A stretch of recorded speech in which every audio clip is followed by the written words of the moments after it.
Hey everybody, Norm here. Before we start this episode of Still Untitled, I want to thank the sponsor for this week. That sponsor is Tunnel Bear. Does it give you the creeps when your internet provider tracks your web browsing? If today's lack of online privacy brings out your inner grizzly bear, then you should try Tunnel Bear. Tunnel Bear is a simple VPN app that makes it easy to browse privately and enjoy more open internet on your desktop and mobile devices. Tunnel Bear is a top-rated privacy policy and does not log your activity. Try it free with 500 megabytes and no credit card required. To get started, just go to tunnelbear.com/untitled. Now on with the show.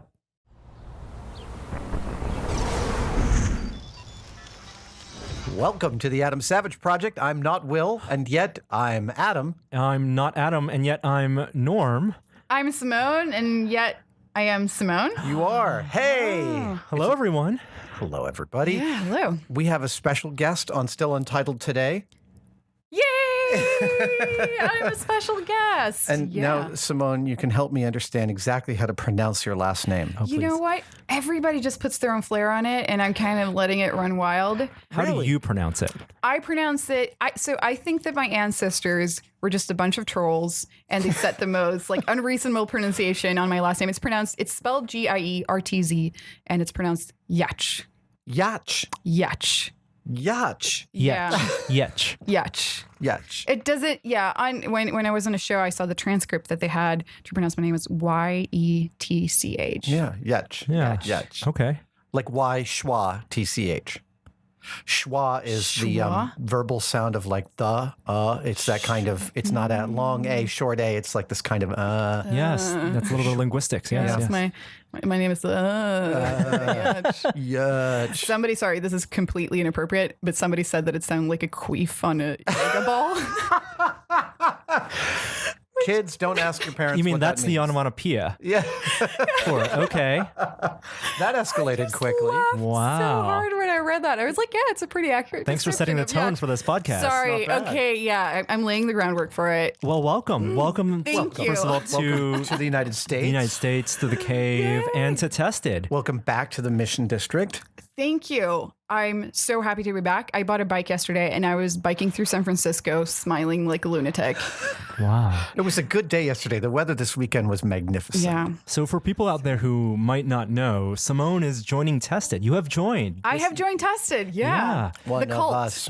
One of us. Wow. Yes, Do we I are, have we to, are all like, tested. do like the blood bound kind of thing? We'll talk with a about knife in the ritual hand? later. Yep. Oh, nice. And you moved here from Sweden, Yeah. where people might know you were living on your houseboat. I was living on my house. But then you also were in... Speaking of small maker spaces. Right. It was I actually didn't build that much on the houseboat. I had a workshop. Oh, right. You had outside a of it. lovely. Yeah, because it's just not the perfect workshop space. It is very crammed.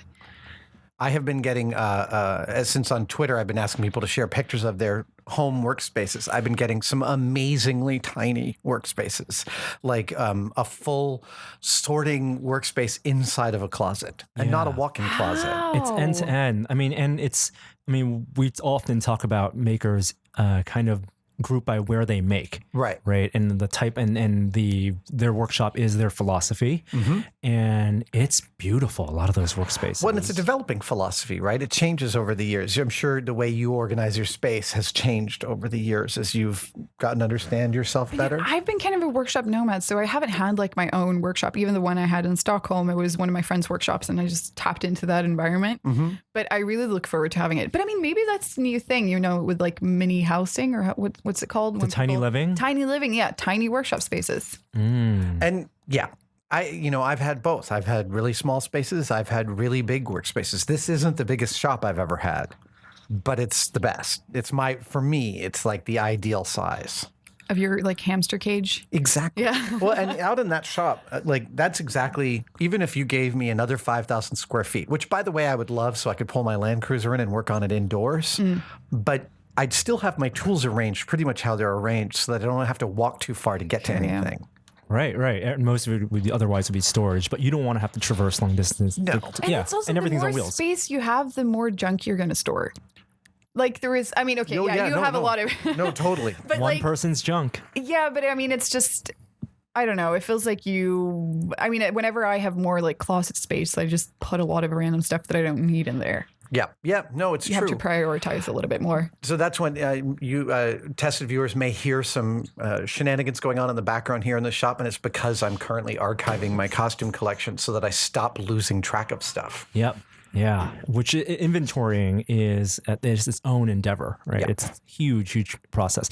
But Simone, I'd love to, use this time to learn a little bit more about you, and also introduce you to our audience out there.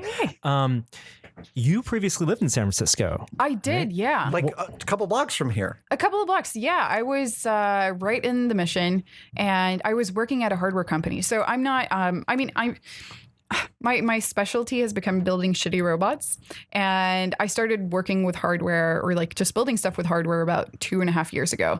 I just got an Arduino board, and it was like love at first blink. I just loved it. So I started teaching myself about it, and then after about 6 months, I got a job as like a maker in residence at a company here in San Francisco.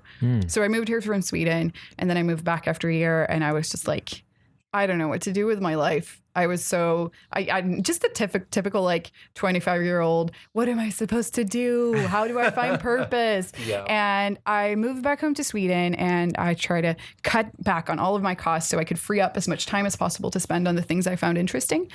And that was when like the queen of shitty robots was born, because I just started building useless machines because I thought it was a lot of fun. It was a good learning process. And I think like when you take out the necessity of having to build something useful, you just have a lot more freedom. Like if you set out to do something shitty or something useless, you can't really fail.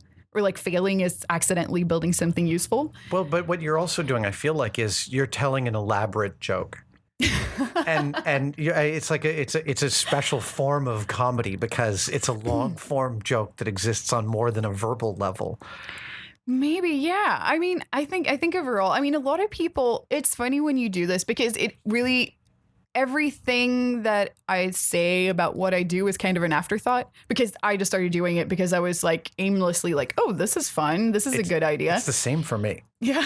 Yeah. No, there's no grand plan. It is still what's interesting at the moment, and then you kind of analyze it afterwards. But the drive is just there. You're an afterthought-ishin. Well, I think that everybody is, because you can't be surgical about how you plot things out. You can only kind of invest your energy in the thing that is interesting, fascinating, obsessing you at the moment. Yeah, and I kind of live by the philosophy of like, if I find something interesting, there are probably other people who find it interesting too, and I don't really tax myself with having to have a goal or a purpose with what I do.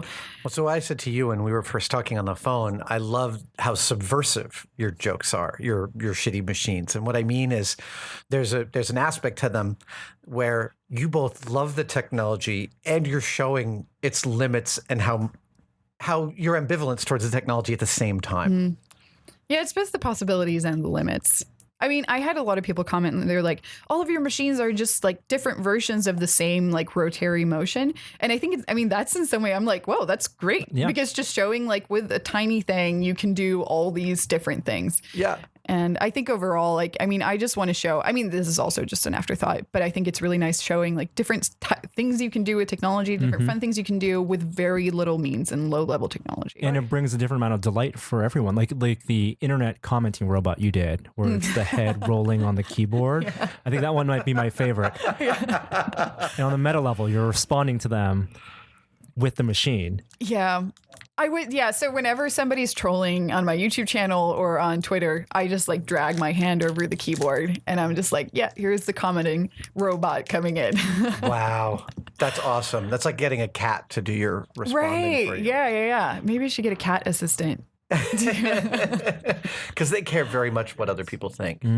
Cats are such dicks. But yeah, so sorry, I'm a dog person.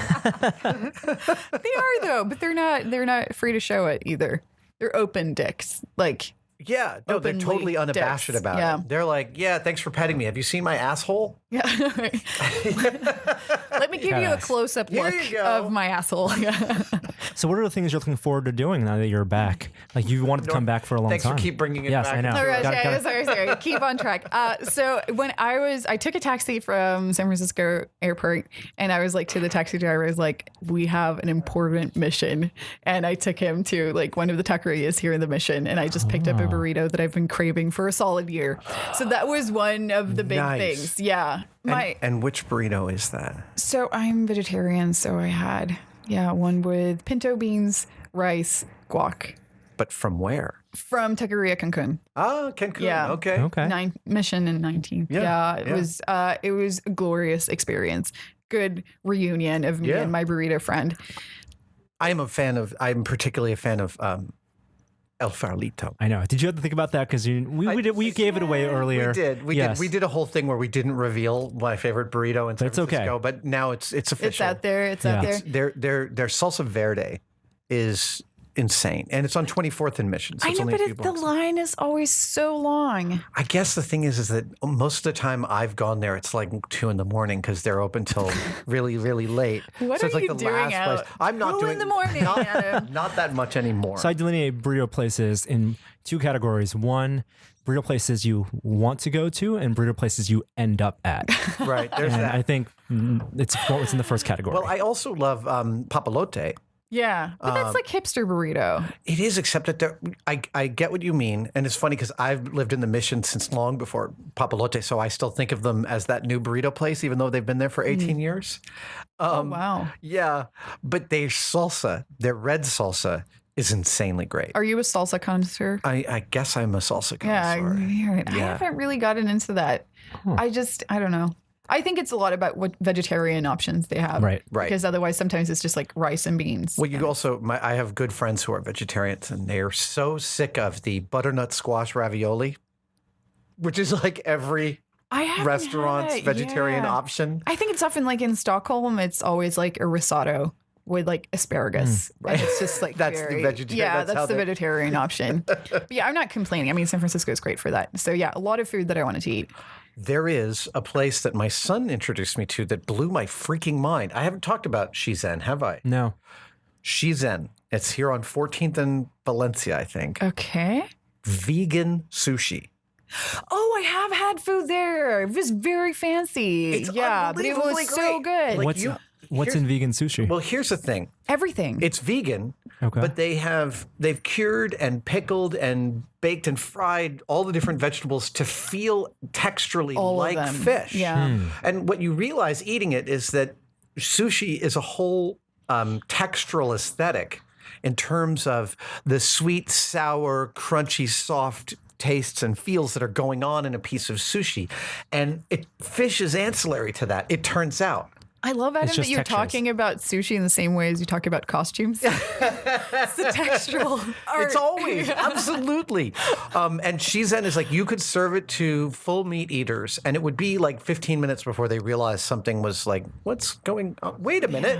Wait, yeah. So they do like tempura fried rolls and all sorts of like spicy, and it's like I'll have to try it. Yeah, we should go there. I was very dubious, and now we order from there almost once a week. Wow. Yeah, amazing. So on this episode, sushi and burritos. Like you were asking if we have a thing we talk about for each podcast, and sometimes we allocate and we set it out, but a good portion of the time it's by the seat of our pants. Yes, and then someone tries to rein it in.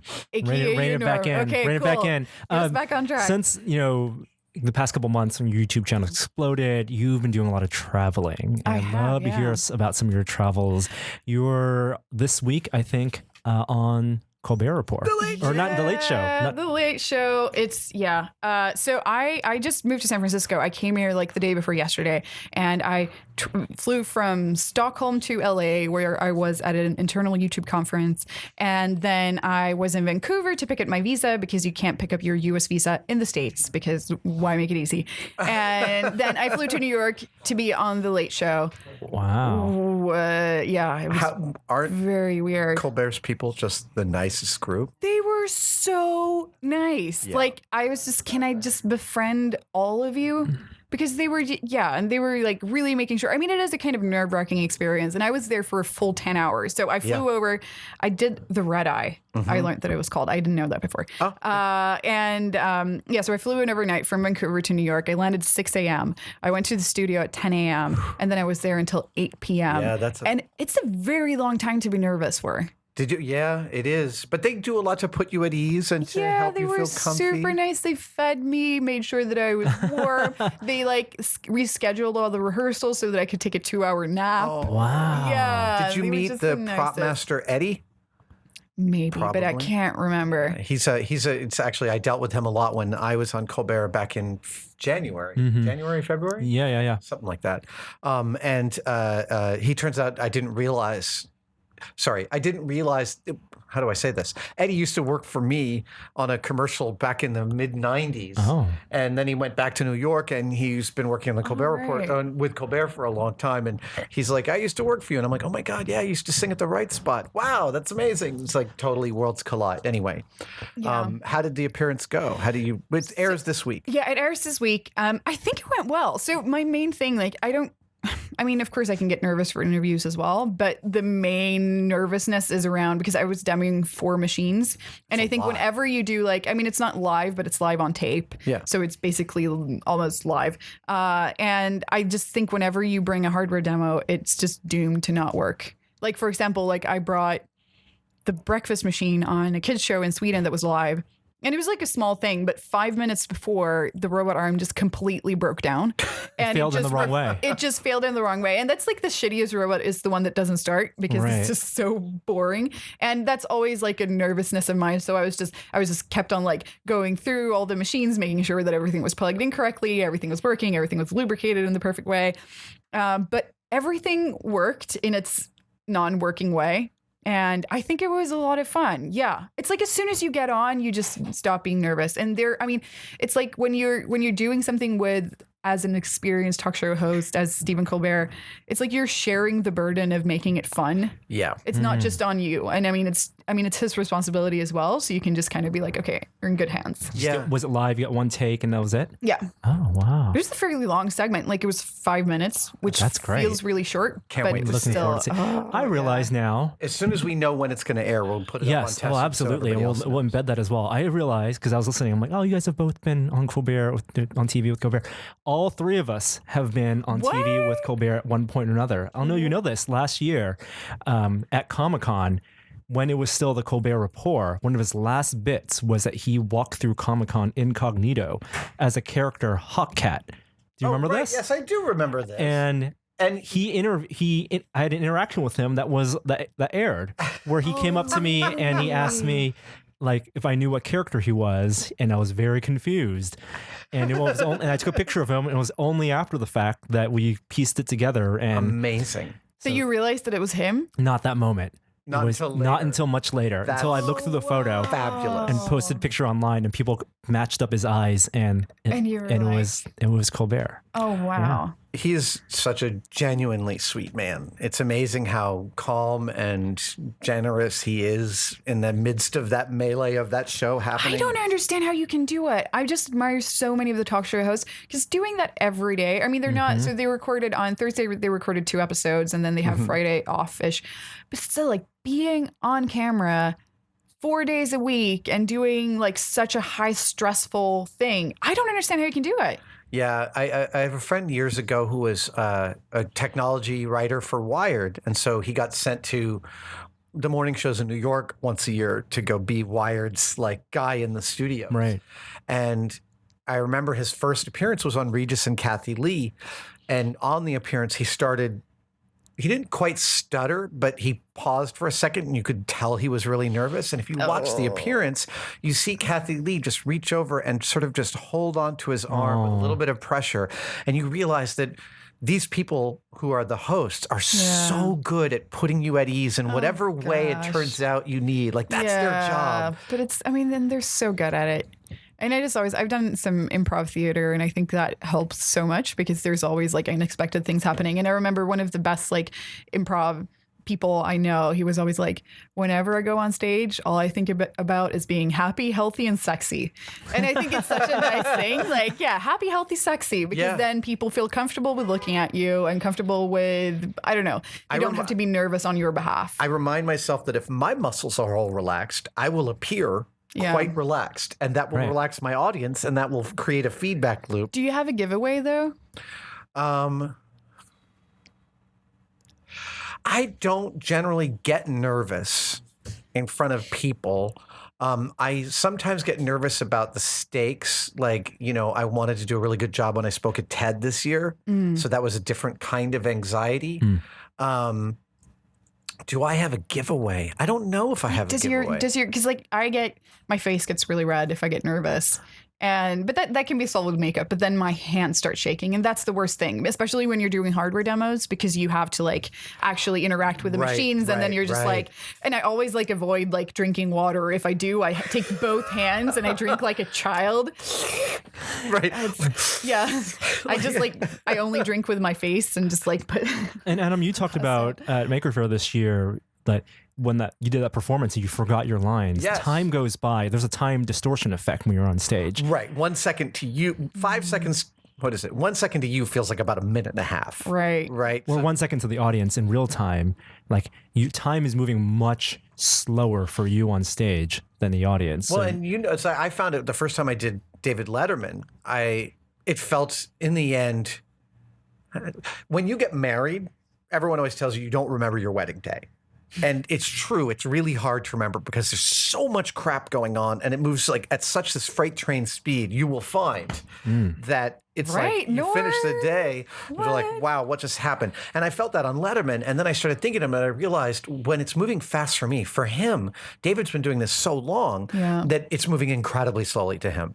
And more than that, he's listening to everything that I'm saying and also building jokes based on the things that I'm saying, and he can see those jokes coming from a mile away and kind of pluck them and deliver them. And Colbert is the same. And the more you do it, the more it slows down for you. But is it slowing down for you now? Like when you're on stage, it does. That it is slow? It does. And yet there are still times when I lose my train of thought. That happens in the middle of a question. I can tend to ramble, and if I'm rambling and I start to get self-conscious about it, I'll just go, I may be rambling. And that's like fine, one of the mechanisms in which transparency is my... Your brain is very malleable, and I think it trains itself over time. I don't know if I've mentioned this, but when chatting with people on camera, I found that I have no track of time, like how long things have gone, but at around exactly the 6 minute mark, the person's name comes back to me. And I know that's the 6 minute mark. And I know I have 2 more questions and that's it to get to around 8 minutes. Like the Star Wars text. The name comes flying. The name comes right? I'm talking to Danny right now. That's okay. so funny. I will acknowledge. 6 minutes. It's at TED this year. There are some talks I do where it's way off the cuff, like at Maker Faire. And there's other talks I do, like TED, where it's a heavily workshopped piece until I feel like it's this really polished thing. And at TED, when I was doing my talk, which was 14 minutes long, 2.5 minutes in, I had this thought like, I'm a little ahead of my material. Like I'm over anticipating. And I want to be like on that kind of talk, I want to be right on top of the material. I want it to feel from an improvisational standpoint like it's really fresh. And I realized that with any talk that I've rehearsed, I always feel like that 2 minutes in. Like that's one of my mechanisms. 2 minutes in, I feel like I'm ahead of the material. So it's time to just slow down and let the material come a little more naturally. Yeah.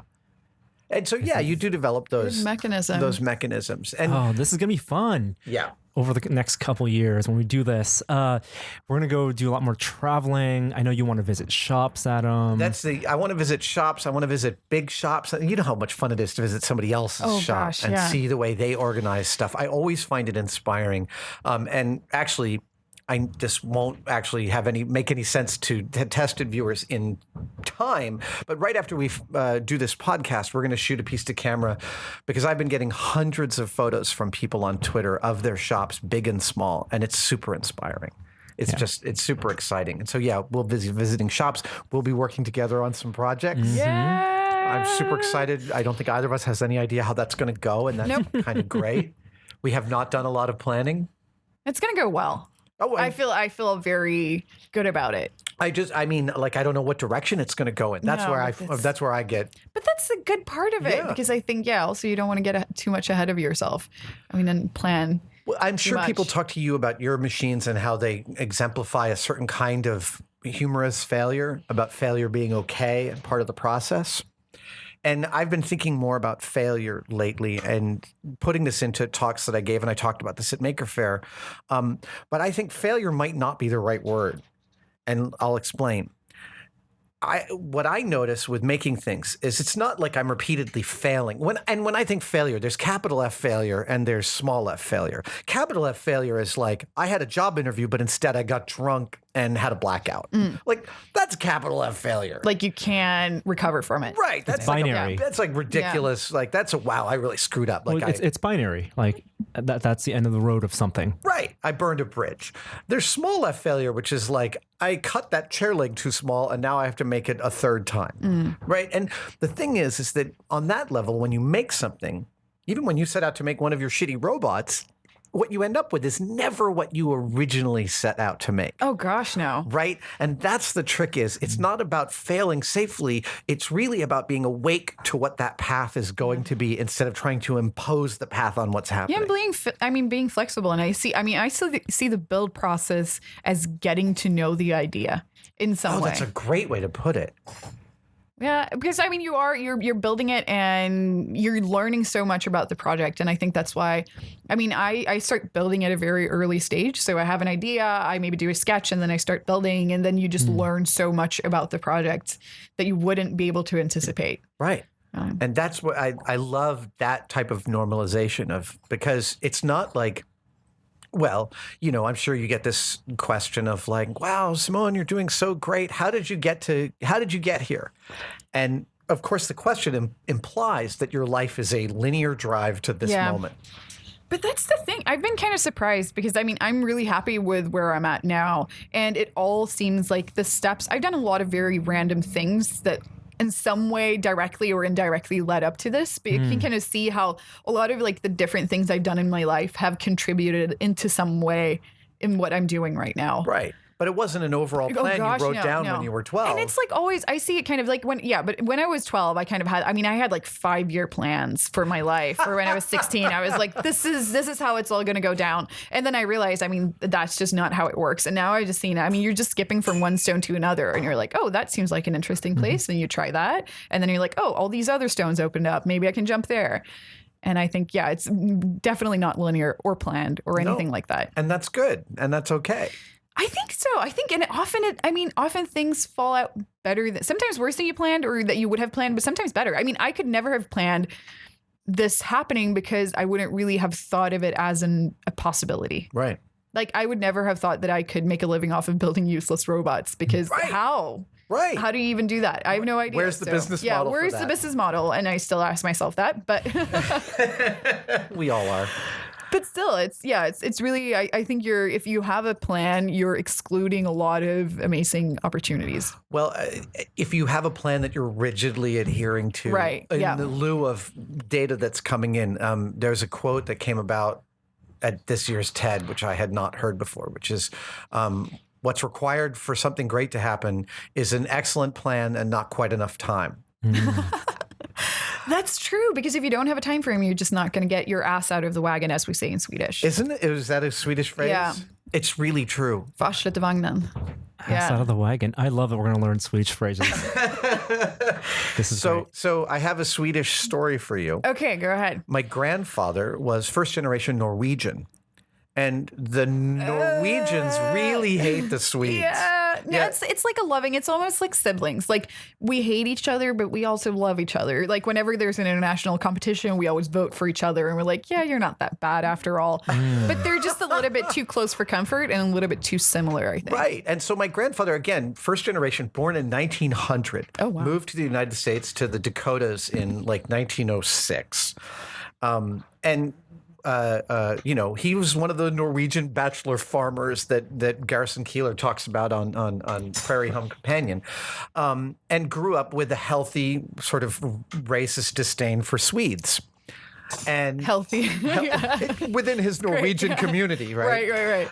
And apparently went back and visited Norway in his middle age. So this would be the 1940s or 50s, and apparently discovered at that point he was like speaking Norwegian because he grew up speaking Norwegian, and he's like going around Norway speaking to everybody like what he remembers from when he was 10 years old, and he's very proud that he can speak the language.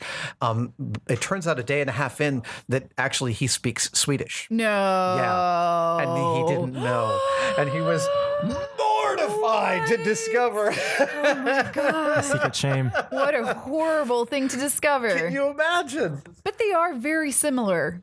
I mean, they're like very strong accents of each other. I mean, there are a lot of unique words to the different ones, but you can kind of understand each other. But that's wow. Yeah. It's like proud Norwegian. Right. And then Whoops. it's, whoa. Well, I'm sorry for that. What an identity crisis. Yeah. If you want to picture my grandfather, you can picture Max von Sydow. They look very similar, except with no charm. Oh, I don't burn. mean that. Well, he was a surgeon. He was actually my grandfather was one of the pioneers of breast cancer surgery in the 40s and the 50s. And my mom actually remembers. I mean, he was very much a Norwegian father. Like when my mom was first pregnant, he was like, "Yes, my dear, it's exactly what I expected of you." wow. Like that's how he responded to To have a child is what, hearing about his first grandchild being born. Uh-huh. But my mom remembers going with him to the hospital when she was like 9 or 10 and discovering that my grandfather had this tremendously awesome bedside manner, super great with people and charismatic, and all of this side of him she had never seen as a Just not child. at home. She was Wow. absolutely livid. How did we get on this subject? I'm I sorry. don't know. You had a Swedish story. I did. Yeah, I had a Swedish story. story. I always Talking have a about story. We have more stories. Well, I think that's a good place. That's a reasonable place yes. to end. We're going to have you more on this Ancestors. podcast, less as a special guest and more of a regular contributor. Because now you are a member of the Tested Cult and community. That's right. Also, for people who are in the Bay Area or maybe willing to travel, Simone, you're doing a talk with Nerd Night Night. East Bay on June 27th. We'll be there. I want to say hi. I know. I think you're going to be I'm out. going to be in New York. Mary Roach, Kenji Alt Lopez. It's going to be a great event, and you're doing a talk there as I think well. it's sold out though. Wow. Maybe we'll film it or something. Yeah. It'll be fun. I really look forward to it. Yes. That's but really until cool. then- I'm actually, and again, this will help you guys place this in time. I'm interviewing Mary Roach on stage tonight. Yeah. And I don't know if you're Tell her I familiar said with her hi. writing, but she's a good friend and she's amazing. Good stuff. Well, cool. We'll see you next time then. Is there anything to tell the kids about Tested this week? On the site this week, depending on when this episode goes up, we may have some BattleBot stuff coming on the site because the show nice. airs. Yes. So the answer you were asking earlier is yes. Yes. problem. Okay. So this week, we're going to have some BattleBot stuff going up on the site this week. Because very specifically, Tested was at BattleBots Yes. for the recording of the most recent season. I was a guest judge on 2 Yes. of the episodes. Yeah. It was super fun. When the next season happens, we got to get you there. Absolutely. Oh, I would love to go. Oh yeah, no, you totally Gosh, got to yes. go. No problem. Bye. Bye guys. Bye. Thanks for coming. Thanks for listening to Still Untitled this week. And I want to thank the sponsor of this week's episode. That sponsor, of course, TunnelBear. TunnelBear is a simple VPN app that makes it easy to browse privately and enjoy a more open internet. Just choose a country in the app, turn TunnelBear on, and watch as your bear quickly tunnels your internet connection into a new secured location. When TunnelBear is on, your internet connection is encrypted and your online activity is kept private from your internet provider, from advertisers, hackers, and other snoops. More importantly, TunnelBear does not log any user activity. The Bears have apps for all your desktop and mobile devices, plus a sleek Chrome extension. So try TunnelBear free with 500 megabytes and no credit card required. Just go to tunnelbear.com/untitled. And we'll see you next week. Bye.